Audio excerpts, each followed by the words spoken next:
आदाब नाज़रीन, हम फिर हाजिर आपके सामने हैं मौजू के साथ, और मौजू एक बार फिर से जम्मू कश्मीर से जुड़ा हुआ है।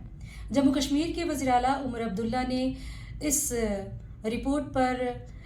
ईसी से यानी कि इलेक्शन कमीशन से वजाहत पेश करने का मुतालबा किया है कि जिसमें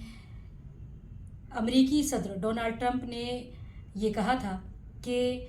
हिंदुस्तान के इंतखाब में वोटिंग फ़ीसद बढ़ाने के लिए अमेरिका ने 2.1 करोड़ मख्तस किए थे या इस तरह की कोई रकम दी थी, जिस पर उमर अब्दुल्ला ने रद्दमल का इजहार करते हुए कहा कि हमारे जो जमहूरियत का अमल यानी कि जो जमहूरी निज़ाम है उसमें बाहरी मुदाखलत अभी तक नहीं हुई है और ना होनी चाहिए, और अगर इस तरह की कोई रिपोर्ट सामने आई है तो उस पर इंतखाबी कमीशन को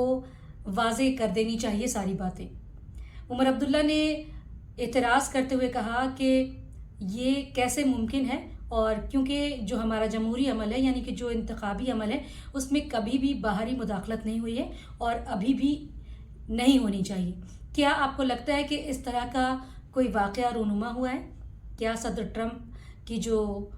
बयान है या जो सदर ट्रंप का दावा है वो सही है या नहीं? इस पर आप अपनी राय से हमें कमेंट सेक्शन में ज़रूर नवाजें और देखते रहे हमारा चैनल न्यूज़ 18 उर्दू, और दें इजाज़त। खुदा।